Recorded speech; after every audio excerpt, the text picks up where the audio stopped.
नमस्कार, स्वागत है आपका। आप देख रहे हैं नेशन न्यूज 10। आपके साथ मैं हूं ईशा खान।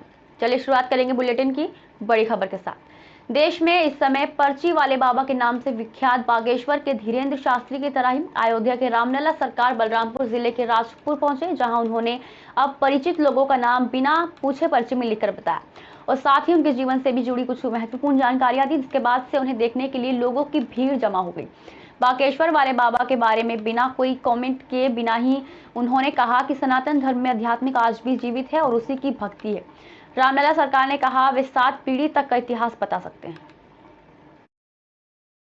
चीज को लेकर जो भी पूरे देश में फैला। सर्वप्रथम आप सबको मेरा जय श्री सीताराम, श्री रामलला सरकार की जय। देखिए, पर्ची नाम तो इसको हम नहीं देंगे, ये अनादिकाल से जागृत विद्या है और सत्य बात तो यही है कि इस विद्या को पाने के लिए बहुत प्रयत्न करना पड़ता है, साधना का विषय है। और हमें तो ठाकुर जी के श्री चरणों की कृपा से, माँ कामाक्षा के श्री चरणों की कृपा से 15 साल हो गए, लेकिन हम कभी मीडिया में एक्टिव नहीं रहे और हमारा साधना का विषय रहा। पर आपके सामने मैंने लिखा और आप देखे भी, प्रत्यक्ष को प्रमाण की आवश्यकता नहीं पड़ती है। चमोली जिले के नारायणगढ़ में वाल्मीकि समाज की बेटी नेहा और शिवा के विवाह के अवसर पर वाल्मीकि समाज में हरे रंग के परिधान में सजकर समाज को धरती और पर्यावरण को स्वच्छ और सुरक्षित रखने का संदेश दिया। इस अवसर पर कल मेहंदी की रस्म से पहले वाल्मीकि समाज के सभी मेहमानों ने सूक्ष्म तौर पर सफाई अभियान चलाकर समाज में धरती और पर्यावरण को स्वच्छ रखने का आग्रह किया। वाल्मीकि समाज के इस तरह के संदेश से यहां समाज बहुत प्रभावित हुए हैं और इस अवसर पर स्थानीय लोगों ने शादी समारोह में शामिल होकर वर और वधू को तोहफे और आशीर्वाद दिया। दुल्हन के पिता ने भी समाज से धरती और पर्यावरण को स्वच्छ रखने का आग्रह किया। देखो हार भी वही पहना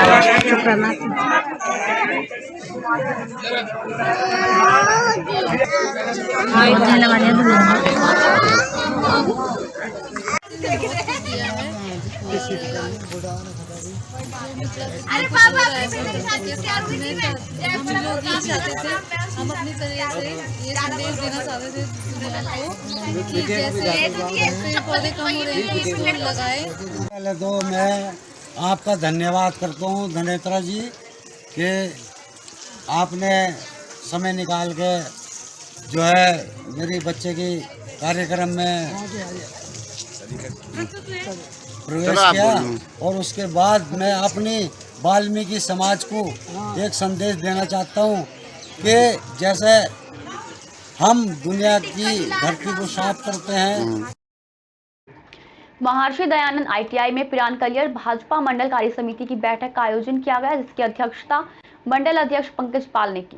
बैठक में जिला अध्यक्ष रुड़की शोभाराम प्रजापति और हरिद्वार सांसद रमेश पोखरियाल निशंक ने मुख्य अतिथि के रूप में शिरकत की।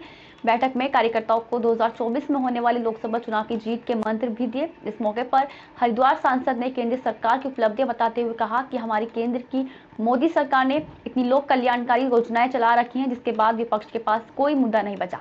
केंद्र सरकार ने जनहित में जितने भी महत्वपूर्ण फैसले लिए हैं, आने वाले समय में पूरे देश को इसका लाभ मिलेगा। और उन्होंने कहा कि केंद्र और राज्य सरकार के कार्यों की बदौलत और हमारे यशस्वी प्रधानमंत्री नरेंद्र मोदी जी के नेतृत्व में भाजपा प्रचंड बहुमत के साथ तीसरी बार भी 2024 में सरकार बनाने जा रही है।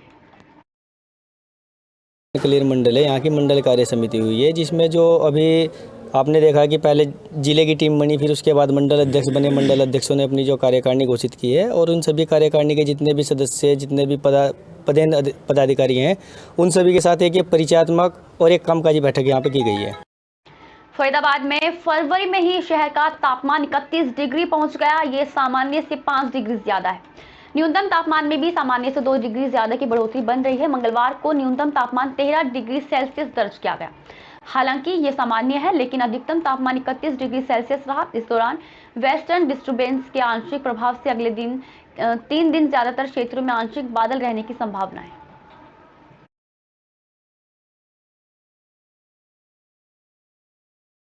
नगर पालिका परिषद द्वारा नगर में फ्लोड नगर के मुख्य द्वार से त्योद रोड जिस सीसी रोड का निर्माण कार्य किया जा रहा है, उसके एक साइड की पट्टी को ठेकेदार के द्वारा खोदी जा रही है, जिसकी खुदाई का कार्य लड्डा एजेंसी वाली एक खोदा जा चुका है, जिसकी वजह से दुकानदार अपने वाहन रोड पर लगा रख रहे हैं।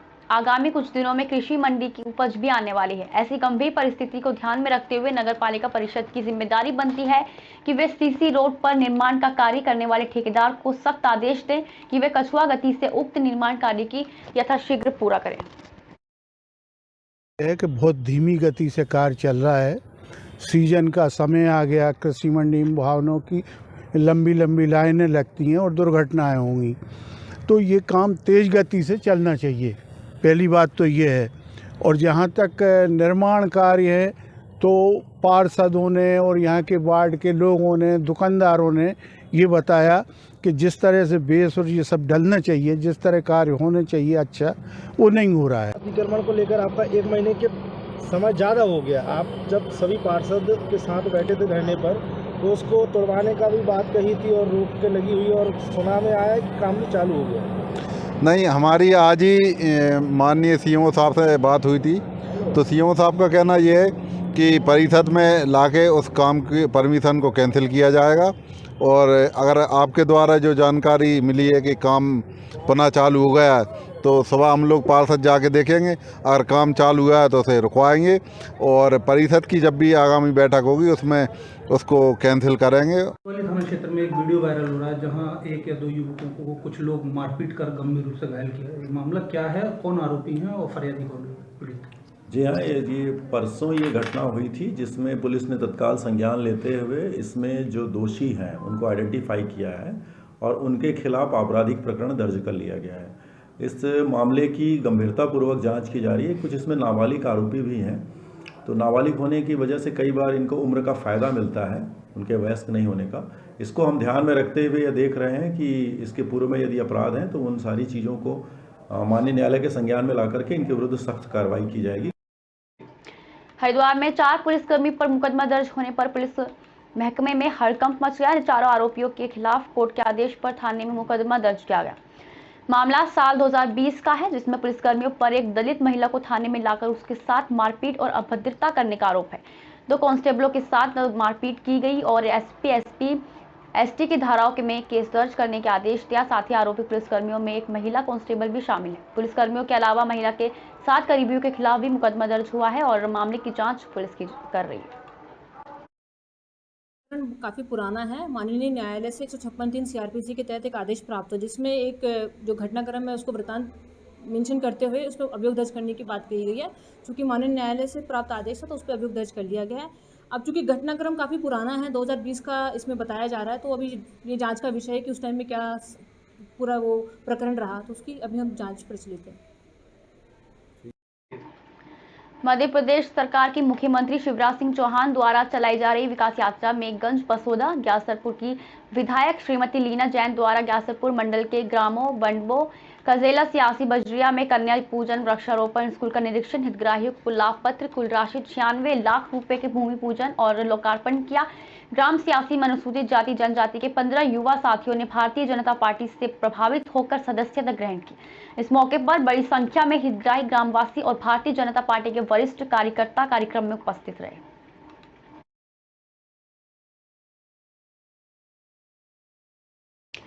महागठबंधन के 2 प्रमुख घटक दलों आरजेडी और जेडीयू में जितनी अतरंगता 3 महीने में दिखी, वे अब आहिस्ता आहिस्ता तिरोहित होती जा रही है। अपने बेटों का गार्जियन बनाकर तीसरे नंबर की पार्टी के नेता नीतीश कुमार को लालू प्रसाद यादव ने सीएम की कुर्सी पर बिठाया था।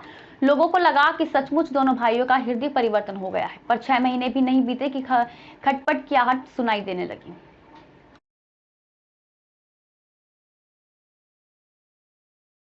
पटवारी भर्ती परीक्षा और जेई प्रश्न पत्र लीक मामले में एसआईटी अब तक 20 से ज्यादा आरोपियों को गिरफ्तार कर जेल भेज चुकी है।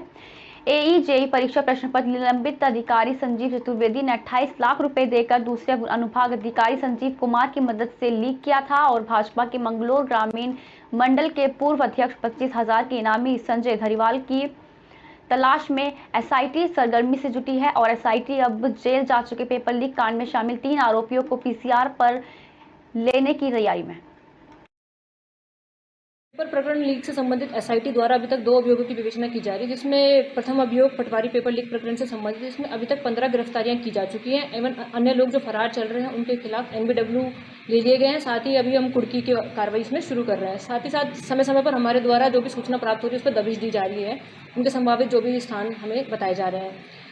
बाकी जो अभी दूसरा प्रकरण था AE परीक्षा संबंधित, उसमें भी अभी तक 6 गिरफ्तारियां की जा चुकी हैं। एवं कुछ व्यक्ति जो माननीय न्यायालय रिमांड पर हैं उनको हम जल्द ही रिमांड पर लेकर के उनसे पूछताछ करेंगे। हो सकेगा तो कुछ संभव रिकवरी भी उनके द्वारा की जाए। पिछले 2 दिन से विदिशा शहर में कुछ वीडियो वायरल हो रहे हैं जिसमें कुछ युवक एक गुप्त स्थान पर जहां युवाओं के नशे का अड्डा बना रखा है, उसी स्थान पर एक युवक को बेरहमी से पीटा जा रहा है। बर्बरता इतनी कि मारने पीटने में खुशी जाहिर कर रहे हैं। ये मारपीट और ये आतंक सिर्फ इसलिए कि आम लोगों में अपनी दहशत बना सके। फिल्मों की तर्ज पर आतंक फैलाकर खुद का नाम चमकाने की घिनौनी हरकत का वीडियो सामने आया है। उन्होंने बताया कि वीडियो वायरल होने के बाद मामला पुलिस के रुझान में आया और जहां आरोपियों की पहचान कर ली गई है। मारपीट करने वालों में कई नाबालिग भी शामिल है। पुलिस ने पीड़ित की शिकायत पर कई लोगों पर मामला दर्ज किया है और उनकी सरगर्मी से तलाश की जा रही है।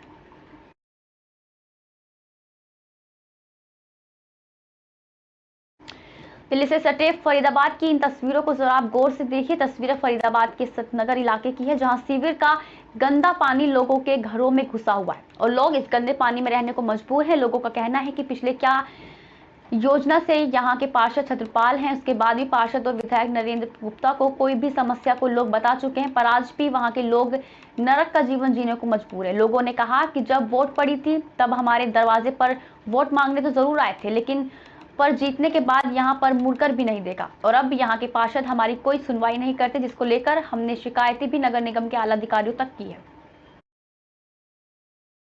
समस्या बहुत है, यहाँ पर समस्या बहुत है, समाधान नहीं है जी। पानी सिवरों का स्तर भरा हुआ है कि लोग जनमानस चलने के लिए दुब्बर हैं और बच्चे पढ़ाई के लिए आते हैं, सुबह निकलते हैं, नहा धोकर बच्चे गिर जाते हैं, फिर बच्चों के लिए माँ बाप तैयार करते हैं। नहीं आता कोई, सिर्फ वोट ठप्पा लगवाए में क्या जाते हैं और कोई ध्यान करता नहीं है। अब कहेंगे हम ये कहेंगे हमारा काम करवाओ और वोट लियो, जब काम ही ना करवाएंगे तो हम किसी वोट ना दे रहे। नंबर 14 सरकारी स्कूल पे और सारे में पानी पानी भरो पड़ो, घर में पानी जा रहा है गो। अब हमारे यहाँ समाधान करो और वो सा तो वोटन के लिए तो हाथ जोड़ जोड़ कावो। अब कोई हमें मुड़कर ना देख रहा कौन डूब रो। आज के लिए फिलहाल मेरे साथ सिर्फ इतना ही। देखते रहिए नेशन न्यूज़ 10।